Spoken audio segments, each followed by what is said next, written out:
Daha çox esseləri ilə məşhur olan yazıcı psixoloq İlqar Kamil Masallıda oxucuları ilə görüşüb. Çay süfrəsi arxasında baş tutan görüşdə yazıcı müəllifi olduğu Polad Necə Bərkidir, Həzrət Eşq, Kostyumlu Övliya və digər əsərlərindən söz açıb.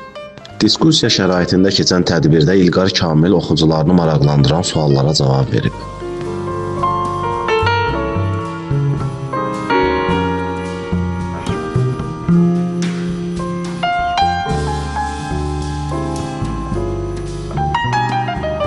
Düşündüm ki, bununla bağlı yazmaq lazımdır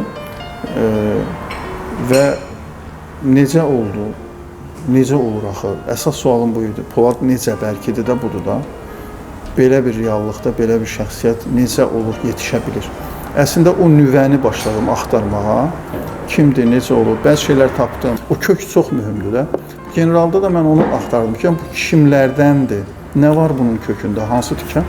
Getdim, çıxdım, gördüm ki, babasının adı Mikail olub, babası böyüdü, babası Quran əhli olub, mənəviyyatda adam olub və bəzi söhbətləri var ki, məsələn, babasından bağlı həmişə ova gedərdi, ovçuluq eləyərdi, gələrdi. Bizim evdəki ov məhsulları iki hissəyə bölünərdi. Bir özümüz üçün filansı, bir də ehtiyaclı insanlar üçündür. Biz bunu görmüşük, bölmüşük, belə şeyləri.